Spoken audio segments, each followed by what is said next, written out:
It was a clear September morning. The kind of morning when the world feels quiet and ordinary. Children were walking to school, workers were rushing through city streets, and airplanes traced their usual paths across a blue American sky. And then, everything changed. At 8:46 a.m., a plane hit the North Tower of the World Trade Center in New York City. Minutes later, another struck the South Tower. Soon after, a third hit the Pentagon. A fourth went down in a quiet Pennsylvania field after brave passengers fought back. The date was September 11, 2001, a day that would change the course of history. As smoke filled the sky and buildings collapsed, the world watched in disbelief. Nearly 3,000 lives were lost that morning. Mothers, fathers, children, firefighters, strangers helping strangers. In just a few hours, the world's strongest nation had been struck to its core. America was grieving, but beneath that grief, something else was forming. Anger, fear, and a determination for justice. In the days that followed, people came together in unity. Flags waved from balconies, candles flickered in city squares, and the phrase, "Never forget," echoed across every heart. But as grief turned into resolve, one question rose above all others. Who did this? Soon the answer pointed to a man thousands of miles away, Osama bin Laden, and his extremist network, Al-Qaeda. They had planned the attacks from afar, hiding in a land few Americans could even find on a map, Afghanistan. At that time, Afghanistan was ruled by the Taliban, a hardline Islamist group that controlled most of the country. They enforced a strict version of religious law, banned music and television, and denied women the right to study or work. And most importantly to America, they were giving shelter to Al-Qaeda's leaders. The U.S. demanded the Taliban hand over Osama bin Laden. But the Taliban refused. They claimed he was their guest. And so, the path to war began. President George W. Bush stood before Congress and declared, "Every nation, in every region, now has a decision to make. Either you are with us, or you are with the terrorists." The world understood what was coming. Nations rallied behind the United States. The United Kingdom, Canada, Germany, France, and many others stood ready. A coalition was forming, one that would soon enter the rugged mountains of Afghanistan. But few realized what this meant. Few knew that this would not be a short war. It would not end with a single battle. It would stretch across decades, reshaping lives, politics, and generations, both in Afghanistan and around the world. Before the bombs fell, Afghanistan was already broken. It had faced years of civil war and poverty. The Soviets had invaded in 1979, then left after a bloody decade. The Taliban rose out of that chaos, promising order, but delivering fear. And now, a new superpower was coming. On October 7, 2001, the night sky above Kabul lit up. Explosions echoed through the valleys as U.S. and British forces launched Operation Enduring Freedom. The war had begun. In villages and mountains, families huddled in their homes as fighter jets roared overhead. For many Afghans, war was not new, but this war felt different. This time, it was the world's most powerful nation coming for their land. The Taliban regime quickly began to crumble. Their fighters, armed mostly with rifles and old trucks, couldn't stand against precision missiles and modern tanks. By December, the capital, Kabul, had fallen. Taliban leaders fled toward Pakistan, melting into the mountains. The world celebrated.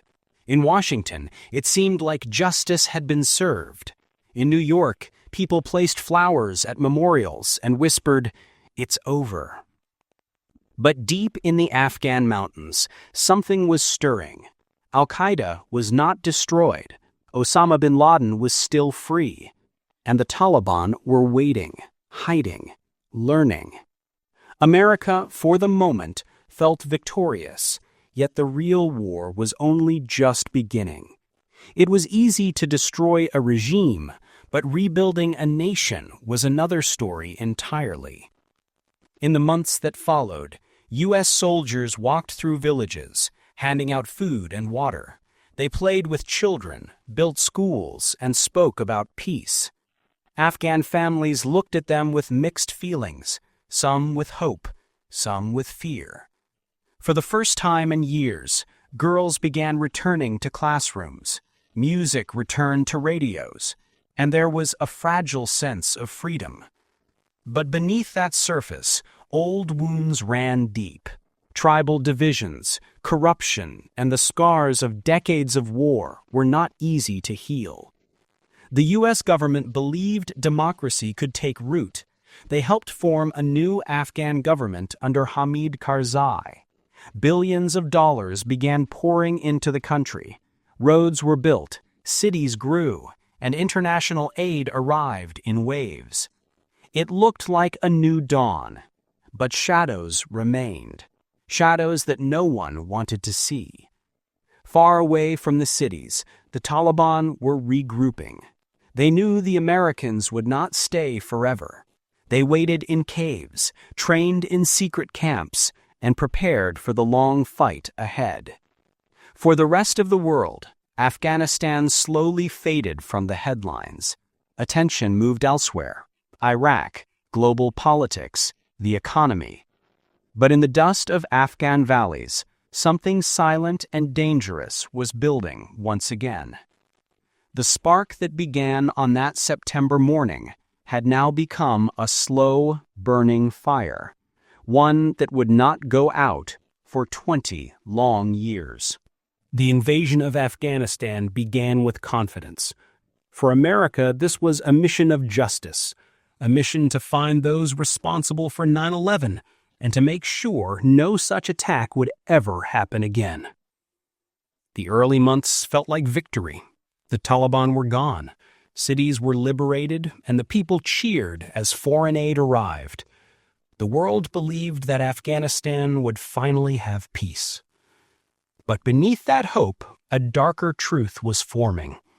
The enemy was not gone. It had simply disappeared into the mountains. American soldiers searched caves and villages, chasing whispers of Osama bin Laden's location. One name echoed through military briefings: Tora Bora. It was a maze of caves in eastern Afghanistan where intelligence said bin Laden might be hiding. In December 2001, U.S. forces launched a major assault. Bombs rained over the mountains. Soldiers climbed icy cliffs under heavy fire. For days, they fought in the freezing cold, believing they had cornered the man who had changed the world. And yet, somehow, he escaped, slipping across the border into Pakistan, unseen. That single escape would change everything. With bin Laden gone, the mission lost its clear purpose. What began as a hunt for terrorists was now turning into something far larger: nation-building. The U.S. and its allies decided to stay. They believed that only a strong, democratic Afghanistan could keep terrorism away. So they began to build schools, roads, hospitals, an army, and a new government. For many Afghans, this was a time of change. Girls went to school for the first time in years. Young men joined the new Afghan army. Markets filled with goods. Life, for a while, seemed hopeful. But the war was not just fought with guns. It was fought with culture, tradition, and misunderstanding. Many Afghan villagers saw foreign soldiers as occupiers, not saviors, and some local leaders, angry or afraid, began secretly working with the Taliban again. In Washington, politicians called it progress. But in the villages, explosions, raids, and drone strikes painted a different picture. Every time a bomb missed its target, every time a civilian was hurt, anger grew. And with that anger, the Taliban's strength returned. By 2004, the war had entered a new phase. The Taliban began attacking convoys, setting roadside bombs, and ambushing patrols.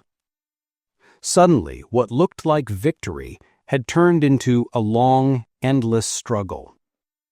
American and NATO troops found themselves fighting a ghost, an enemy that appeared from nowhere and vanished into the hills.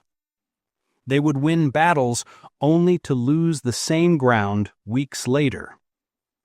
In the U.S., news of fallen soldiers filled television screens. Families wept as flag-covered coffins arrived home. And questions began to rise. Why are we still there? Yet the government insisted it was necessary. If we leave now, they said, terror will return. So the mission continued. More troops, more aid, more promises of victory.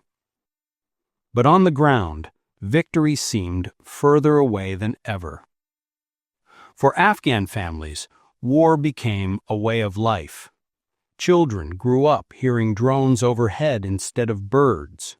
Farmers worked their fields while watching for soldiers or landmines. Fear became part of daily life. The line between friend and enemy blurred. Sometimes the Taliban hid among the people. Sometimes the people had no choice but to help them. And every mistake, every misunderstanding, only deepened the divide. In 2009, a new U.S. president took office, Barack Obama. He called Afghanistan a war of necessity. To end it, he believed, America first needed to win it. So he sent in more troops, a surge of nearly 30,000 soldiers. For a while, it seemed to work. Taliban strongholds were hit hard. New training programs began for Afghan forces. There was hope once again that the war might finally end. But the Taliban had learned to wait. They were patient. They knew foreign armies could not stay forever. And as the years passed, they slowly returned, stronger, bolder, and more determined than before. Meanwhile, corruption spread inside the Afghan government. Money meant for schools and hospitals disappeared. Politicians built mansions while villagers struggled to find clean water. And the people began to lose trust, not only in their leaders, but in the entire promise of democracy. By 2011, the war had lasted 10 years. Thousands of lives had been lost, billions of dollars spent. Yet peace was nowhere in sight. Then one night in May 2011, the news broke. Osama bin Laden had been found. In Pakistan, not Afghanistan. He was killed in a secret U.S. operation. For America, it was a moment of justice, long delayed. People cheered in the streets. But in Afghanistan, the war continued as if nothing had changed. Bin Laden's death did not end the conflict. The Taliban still fought on, claiming they were resisting foreign occupation. And the Afghan people were still caught in the middle. By now, many young Afghans had never known peace. All they had seen was war, soldiers, explosions, and loss. A generation was growing up in fear and uncertainty. And for America, what once seemed like a clear mission now felt like an endless cycle, one that had no easy end in sight. The invasion that began with promise had become something else entirely. A hunt for shadows in a land that refused to be conquered. Afghanistan, a land of mountains and memories. A place where the sun rises over endless valleys and the sound of the azan echoes through dusty streets. For centuries, empires had come and gone here. But now, in the early 2000s, the world believed a new story was about to begin, a story of hope. After the fall of the Taliban, there was a rare feeling in the air, a sense that maybe this time things could be different. The war, people thought, had brought a second chance. Schools reopened. Girls carried books to class, their faces lit with excitement. Markets filled with fruits and spices again. Foreign aid poured in. Money, supplies, plans, promises. America and its allies spoke of rebuilding. They said they would help Afghanistan rise from the ashes, build roads, hospitals, schools, and a government that belonged to its people. And so began one of the most ambitious projects in modern history, to rebuild a broken country from the ground up. But rebuilding a nation is not like building a city of concrete and glass. It's about trust, belief, and understanding, things that cannot be dropped from the sky or written in a report. In the beginning, there was real hope. International organizations arrived, setting up offices in Kabul. New universities opened. Young men and women began studying subjects their parents could only dream of: medicine, engineering, even politics. Afghan women, once silenced, started to speak. They joined the workforce, became journalists, teachers, even members of parliament. It felt like progress. But behind the speeches and the smiles, a quiet problem was spreading: corruption. Billions of dollars were flowing into the country, but not all of it was reaching the people who needed it most. Contracts went to powerful families and warlords. Ghost schools, schools that existed only on paper, began appearing in reports. Villagers were promised new roads and wells that never came. Foreign officials often didn't understand Afghanistan's deep tribal system, its languages, its loyalties, its history. They tried to build a Western-style democracy in a land where many still lived by centuries-old traditions. In Kabul, things looked modern: shiny new offices, embassies, and hotels.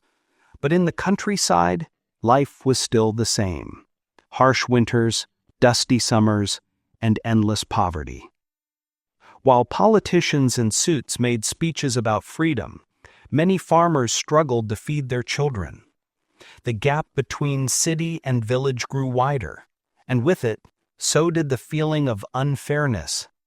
And where there is unfairness, anger often follows. In those remote mountains and villages, the Taliban found their way back in. They promised justice where the government gave none. They offered protection where officials were corrupt. And slowly, piece by piece, they began to rebuild their own shadow government. At the same time, America was distracted. In 2003, it invaded Iraq, another war, another promise, another drain on time and money. Afghanistan was no longer the main focus. Fewer resources, fewer soldiers, less attention. And in that silence, the Taliban grew stronger. They began attacking again, first small patrols, then entire bases. Roadside bombs became common. Suicide attacks, once rare, began to strike cities and markets. Fear returned to the streets. For Afghan civilians, It felt like the war had never truly ended. A decade of fighting had already scarred the land. Now even the hope of peace began to fade. Yet despite it all, life continued. Children still went to school, even if they had to cross dangerous roads. Women still opened small businesses, even if they faced threats. Journalists still told stories, even when it put their lives at risk. Because deep down, Afghans had learned something powerful, that survival itself was a kind of resistance. Foreign troops patrolled in armored vehicles, moving through villages where kids waved or stared silently. Some saw the soldiers as protectors, others as occupiers. It depended on what the night before had brought, safety or sorrow. Drone strikes became part of the landscape. They hovered unseen, their faint hum a constant reminder of danger. When they hit a target, officials called it success. But when they missed, when a wedding or a home was destroyed by mistake, entire communities turned against the foreigners. Each civilian death became another wound that no apology could heal. Meanwhile, in America, the war had become background noise. Most people no longer followed the news from Kabul. There were new headlines, politics, crises, the economy. Afghanistan became the forever war, a story without an ending. And yet thousands of U.S. and NATO soldiers were still there, walking dusty roads, searching homes, building outposts, and trying to win hearts and minds in a place where hearts had already been broken too many times. For many soldiers, it was confusing. They built schools by day, fought by night, and often couldn't tell who the enemy was. A villager who smiled at them in the morning might help the Taliban by evening, not out of hate, but out of fear or desperation. The war had become a cycle of misunderstanding. The more foreign troops stayed, the more resentment grew. The more resentment grew, the harder it became to leave. And somewhere in the middle of all that, ordinary Afghans kept living, between promises of peace and the sound of gunfire. There were still bright spots. In Kabul, young women walked freely without burqas for the first time in years. Afghan musicians performed again. Cricket became the nation's favorite sport, uniting people across tribes and provinces. There was laughter, music, weddings, and poetry, signs that life still found a way. But these were fragile victories, resting on the shoulders of a system that was already cracking. The Afghan army, trained by foreign forces, looked strong on paper, but many soldiers were underpaid, underfed, and poorly led. Some hadn't been paid in months, and when the fighting grew intense, many deserted or switched sides. The Taliban, on the other hand, had time and patience. They moved at night, blending with villagers. They taxed roads, traded opium, and used social media to spread propaganda. They didn't need to win every battle. They just needed to wait until their enemies grew tired. And slowly, that began to happen. In 2009, U.S. President Obama increased troop numbers again, trying to push back the Taliban. And for a moment, it seemed to work. They captured key areas, killed top commanders, and launched new programs for Afghan development. But the deeper issue, corruption, mistrust, and lack of unity, never truly went away. And as soon as foreign troops pulled back, the Taliban returned like a shadow. The Afghan people were tired. 2 generations had grown up with war. Fathers buried sons, and sons buried fathers. No one remembered what peace looked like anymore. The dream of a stable, democratic Afghanistan was fading. Not because people didn't want it, but because the ground beneath that dream was too fragile.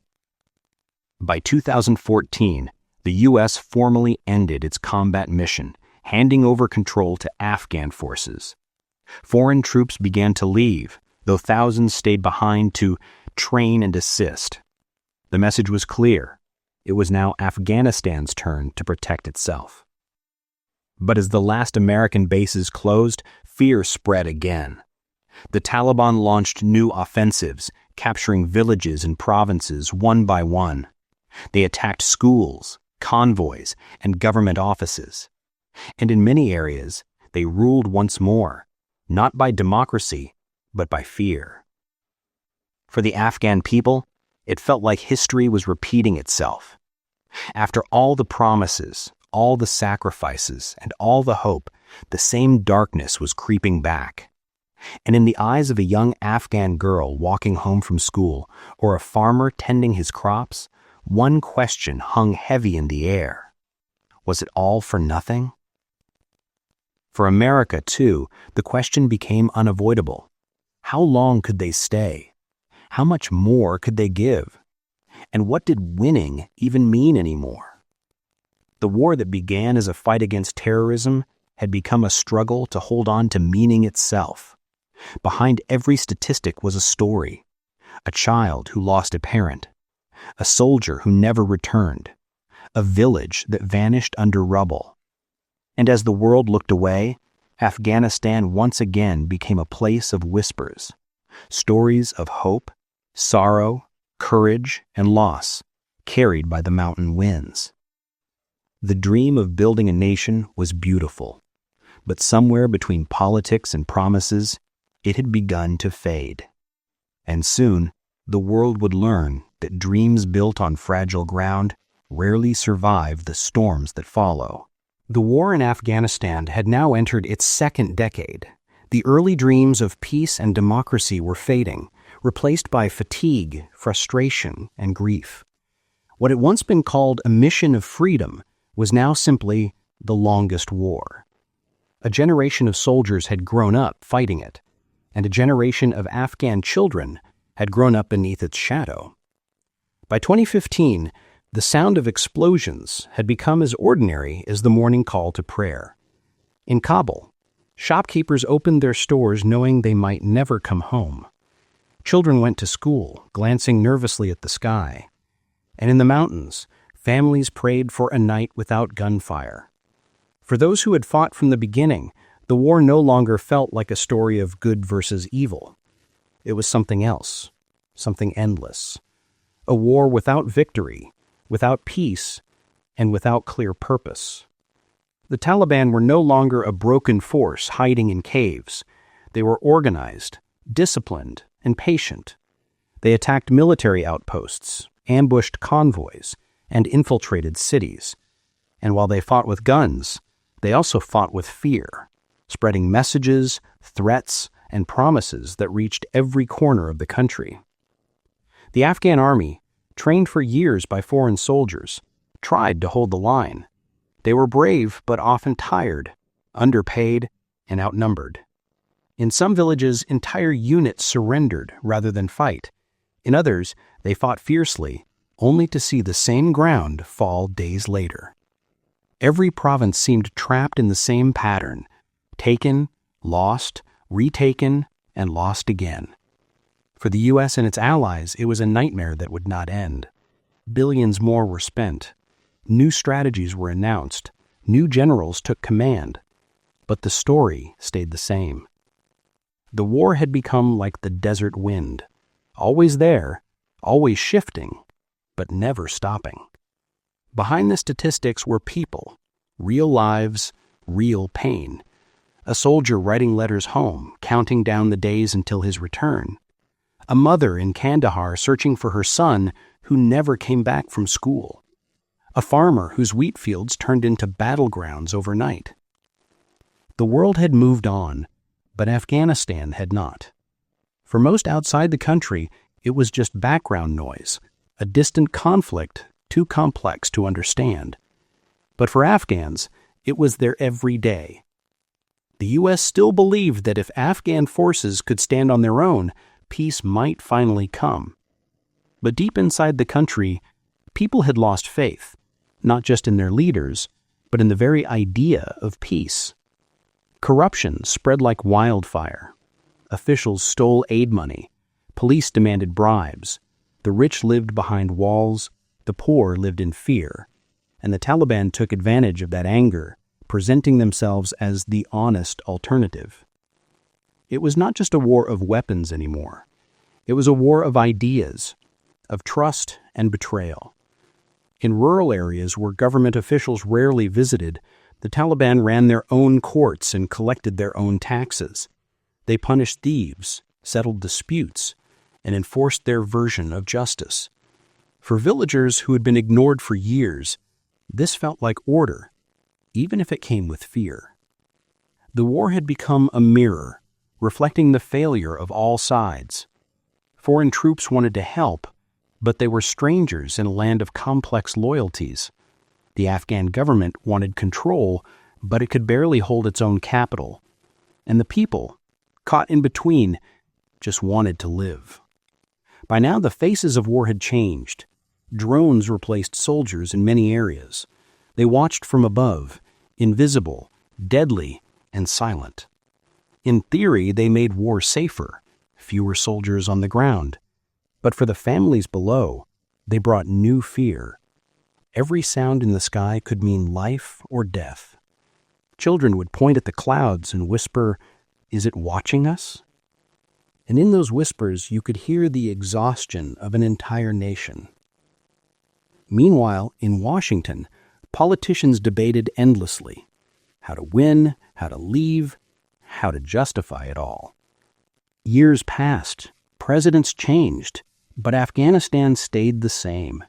Promises were made and broken, strategies announced and forgotten. And through it all, the Taliban waited. They didn't have deadlines or elections. They had time. And time, in the end, was their greatest weapon. For foreign soldiers, time was the enemy. They served for months, maybe a year, then went home, leaving behind villages they'd never see again. Each new unit had to start over, learning the same lessons, facing the same mistakes. In the field, soldiers spoke of fighting ghosts, enemies they could never fully see, allies they could never fully trust. They helped rebuild schools one day and fought near them the next. They handed out food to villagers in the morning, only to find the same village burned by nightfall. The war had become a blur of contradictions, progress and destruction, hope and despair, kindness and chaos, all existing side by side. For Afghan families, it was the same story. A farmer might help the Americans one week, then the Taliban the next, not out of loyalty, but out of survival. Everyone was trying to stay alive in a war that belonged to no one anymore. And yet, through all this pain, small miracles kept happening. Doctors opened free clinics. Teachers taught children under trees. Journalists risked everything to tell the truth. Artists painted walls with messages of peace. In a world that seemed to have forgotten them, Afghans continued to fight in their own way, not with weapons, but with courage. But courage was not always enough. Every step forward seemed followed by 2 steps back. A school built one year might be destroyed the next. A road paved with foreign money might be mined overnight. By 2017, even American generals began to admit it. The war was unwinnable. They could fight forever, but they could not change the heart of the conflict. Because this war was not just on land, it was in the minds and memories of people who had known nothing else. Peace talks began, but they led nowhere. Each side blamed the other, and all the while, people kept dying. Then came another shift, not on the battlefield, but in politics. The United States elected a new president, Donald Trump. He promised to end forever wars. And for the first time, America began direct talks with the Taliban. No Afghan leaders were included at first, Just the two old enemies sitting across a table after nearly 20 years of fighting. The goal was simple: to bring the troops home. But peace built on deadlines is fragile, and the Taliban knew that once the Americans decided to leave, time would be on their side. As negotiations continued, fighting still raged. Bombs exploded in markets, schools were attacked, and thousands more fled their homes, carrying only what they could on their backs.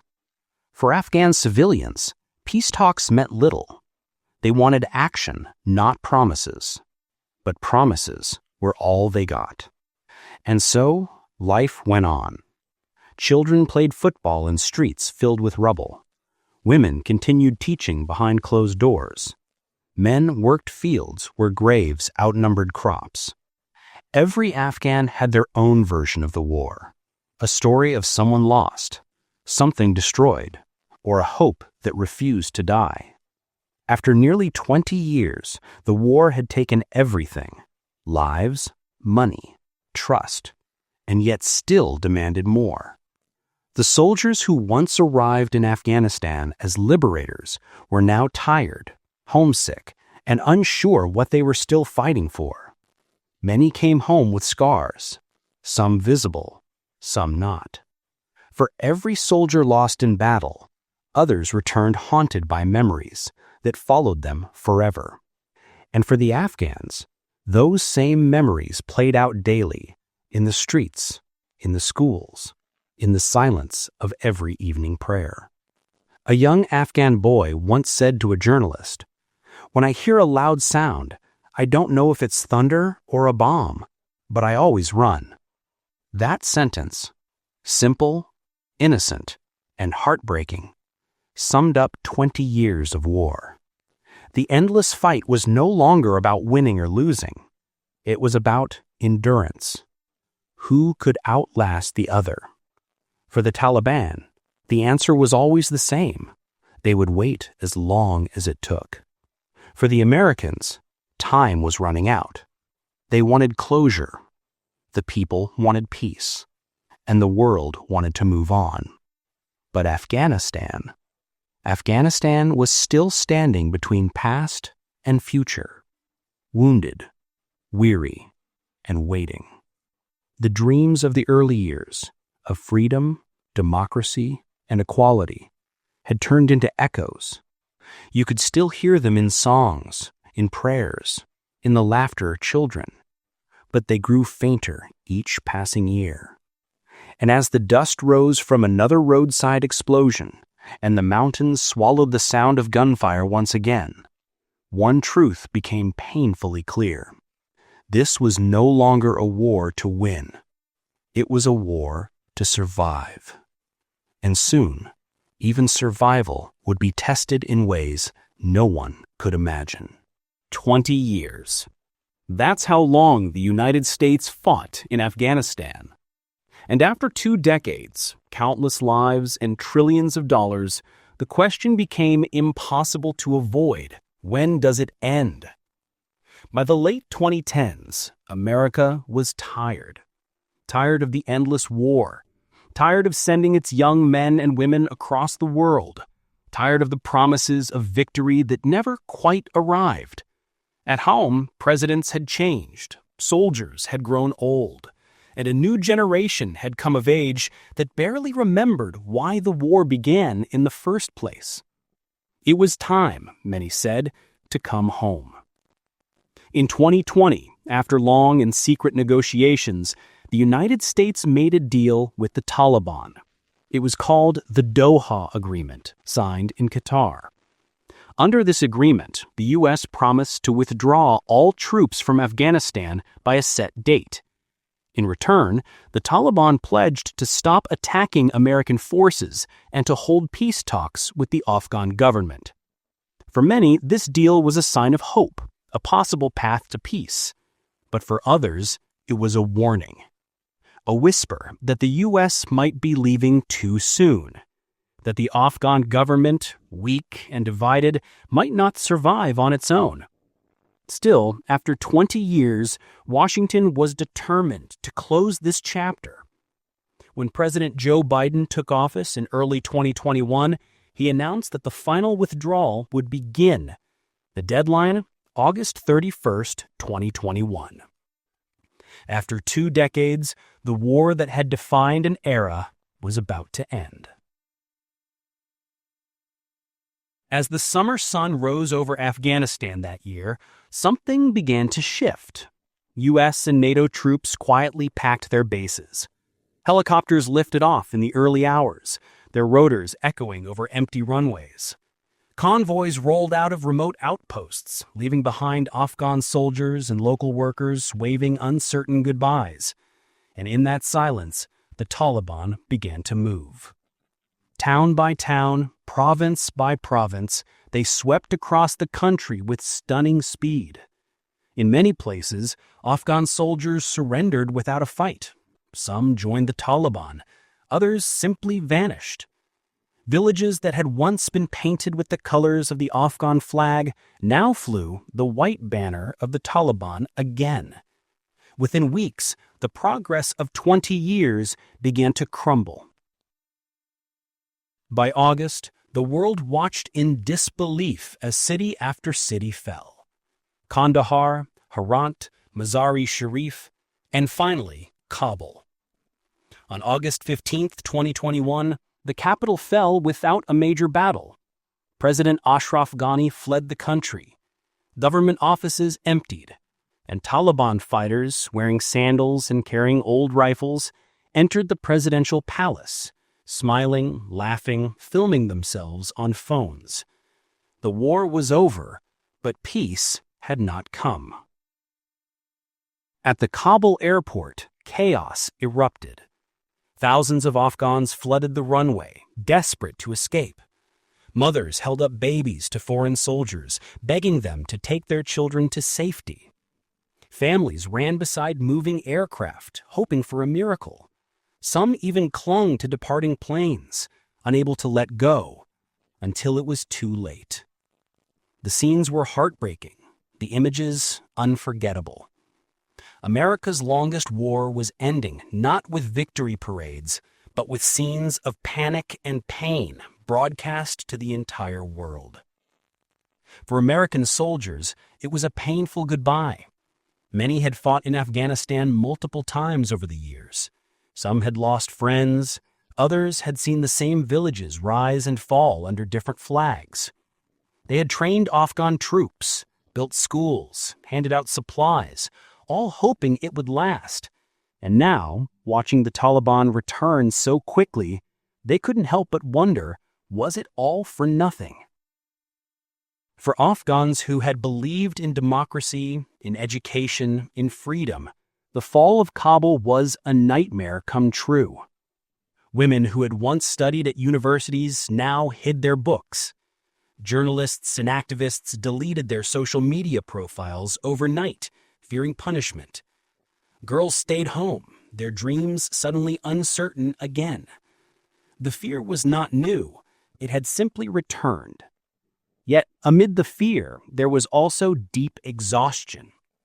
After 40 years of near-constant war, from Soviet invasion to civil war to U.S. invasion to insurgency, many Afghans simply wanted peace, no matter who ruled. For them, survival had become the only dream left. The U.S. military carried out one of the largest air evacuations in history. Over 120,000 people were flown out in just over 2 weeks. Americans, allies, and Afghans who had worked with foreign forces. But not everyone made it. Thousands were left behind. Interpreters, translators, drivers, teachers, students. People who had believed in a different future. The last U.S. plane lifted off from Kabul just before midnight on August 30, 2021. Inside the command center, the American general overseeing the withdrawal radioed a simple message. The last plane has departed. Freedom Bird is airborne. After 20 long years, the United States was officially out of Afghanistan. But outside the airport gates, people still waited. The night sky echoed with gunfire, not from battle, but celebration. Taliban fighters fired into the air, rejoicing in victory. They had done what no one thought possible. They had outlasted the mightiest military on earth. And somewhere, in a quiet compound, a veteran watching the news turned off the television. He sat in silence, thinking of the friends he'd lost, the Afghan kids who had once followed his patrols, the dusty streets he'd walked. He didn't know whether to feel relief or grief. Maybe both. The final days of the war were marked by one last tragedy. On August 26th, a suicide bombing struck outside Kabul airport. More than 180 people were killed, including 13 U.S. service members, young men and women who had been helping others escape. They were among the very last to die in America's longest war. When the dust settled, Afghanistan was once again under Taliban rule. A circle had closed. The story that began in 2001 with the promise of liberation ended in 2021, almost exactly where it started. But the world had changed. The United States had changed too. Afghanistan had changed too. Scarred, yet still standing. Back in America, people debated what went wrong. Was the war lost because of poor planning? Because of corruption in Afghanistan? Because the mission was never clear? Or because no foreign army could ever truly change another nation's destiny? There were no easy answers. Only lessons. Hard, painful lessons. For Afghans who had grown up in those 20 years, a generation that had tasted freedom, the future was uncertain. Some fled abroad to start new lives. Others stayed behind, determined to keep hope alive in small ways, teaching, writing, helping neighbors, believing that one day things could change again. And for the world, the end of the Afghan war raised a haunting question. After all the sacrifice, what did it mean? In the final image, we see the empty runway at Kabul airport. The lights are dim. A few soldiers walk slowly, carrying their gear. In the distance, mountains fade into the night. 2 decades of war have ended. But for those who lived through it, the memories will never fade. America's longest war had no clear victory, no grand parade, only the echo of footsteps leaving and the quiet prayers of those left behind. And perhaps that is the truest lesson of all wars, that even when the fighting ends, the pain, the loss, and the hope continue to live on. 20 years, more than 7,000 days of war, fear, and fragile hope. The war in Afghanistan became America's longest and one of the most complicated in modern history. When the last soldier left, the war didn't simply vanish. It left behind questions, memories, and lessons that still shape the world today. In the early years after the withdrawal, people everywhere struggled to make sense of what had happened. What had this war really achieved, and what had it cost? For the United States, the numbers were staggering. Over 2,400 American soldiers lost their lives. More than 20,000 were wounded, many carrying invisible scars that no medicine could heal. The financial cost exceeded $2 trillion, enough money to rebuild entire nations. And yet, after all that, the Taliban were back in power. It felt, to many, like a circle had closed, a story that began and ended in the same place. But history is never that simple. The war had changed Afghanistan and the world in ways that could never be undone. For the first time in decades, millions of Afghan girls had gone to school. Women had studied at universities, become doctors, pilots, journalists, even politicians. Cities like Kabul had come alive, full of cafes, art, music, and conversation. There were elections, newspapers, and debates about freedom. For a generation of Afghans, this was the only life they knew, a fragile but real taste of hope. Even after the Taliban's return, that generation carried something powerful inside them, the memory of what was possible. For the United States, the war became a mirror. It showed the limits of power and the cost of trying to shape another nation's destiny. At first, the mission was clear: capture Osama bin Laden, dismantle al-Qaeda, prevent another 9/11. But over time, that mission changed. It became about building a democracy, reforming institutions, creating a modern Afghan army. Each goal added another layer, another promise, another cost. When success didn't come easily, strategies changed, commanders changed, presidents changed, but the fighting went on. And as years passed, even the reason for staying became blurry. Many Americans began to ask, if we don't know why we're still there, how will we know when to leave?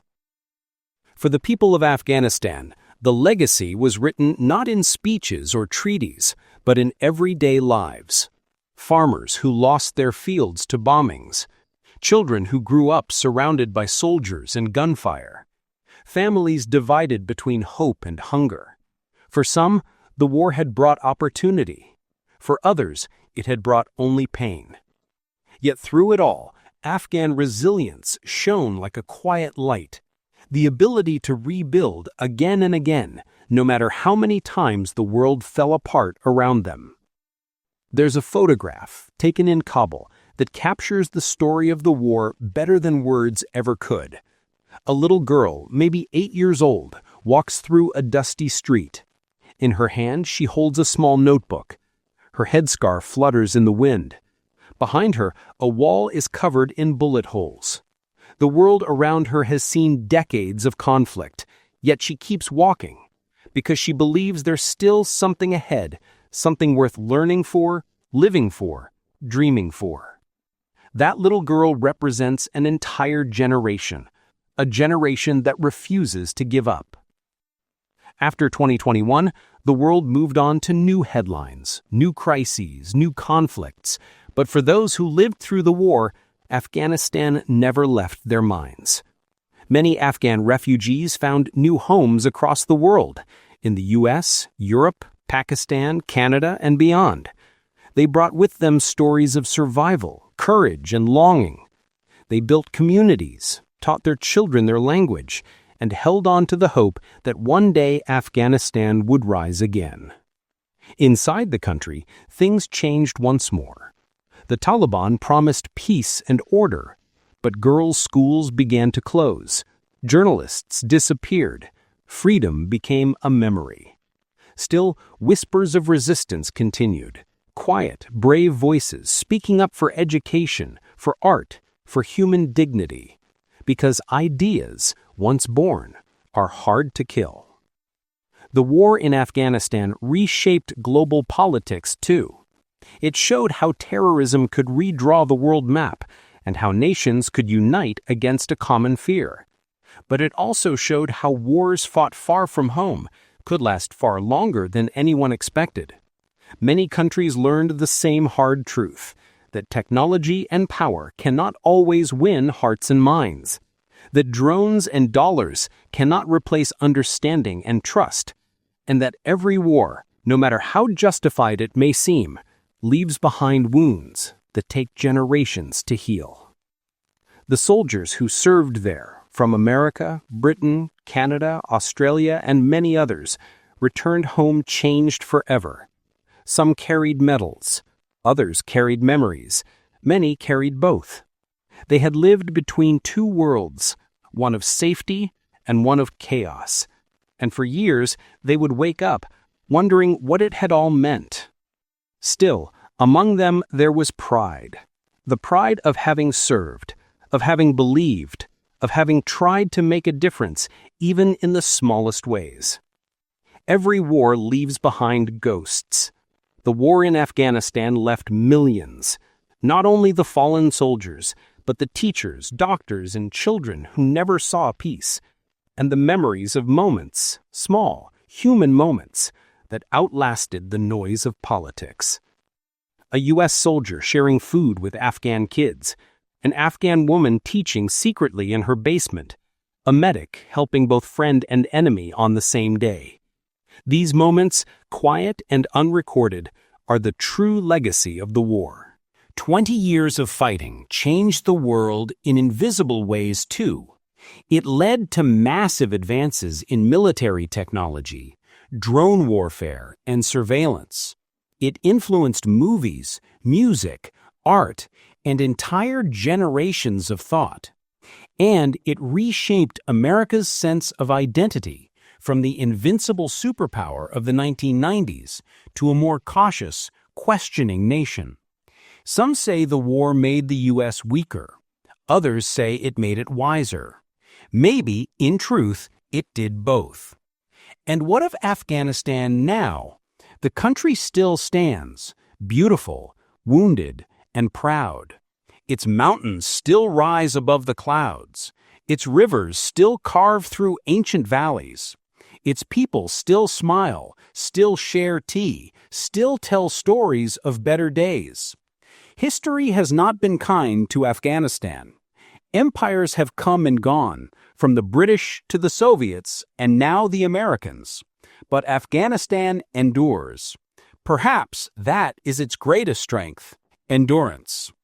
As we look back on the war, maybe the final lesson isn't about victory or defeat.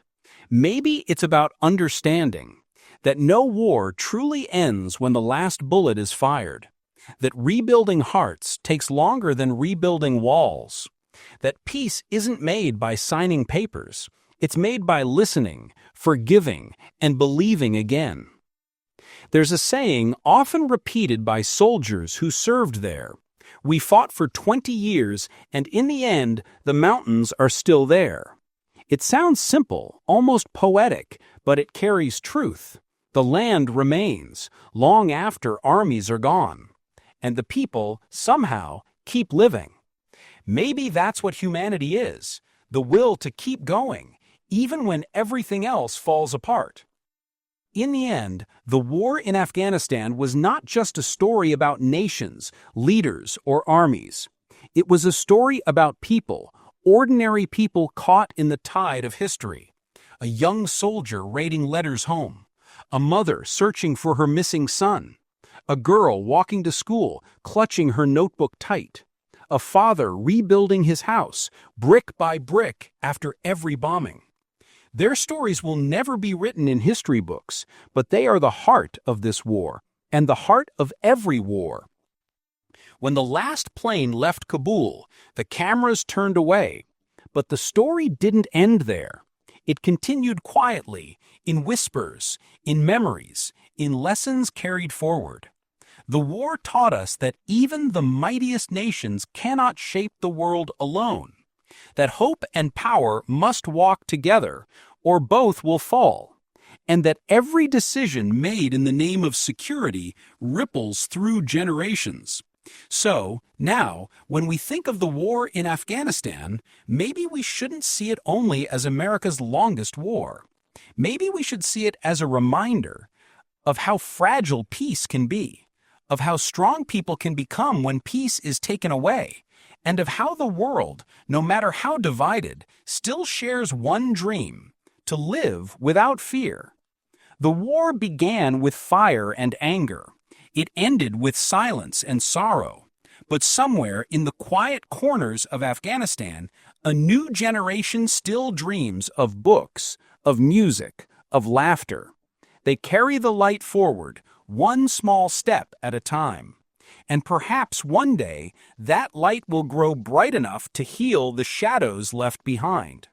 The war in Afghanistan, 2 decades, countless lives, one shared hope that someday humanity will learn to build peace before building war. If you found this story moving, eye-opening, or thought-provoking, make sure to subscribe to our channel. Click the bell icon too, so you never miss a journey into history, untold stories, and the moments that shaped our world. Join us because every story deserves to be remembered.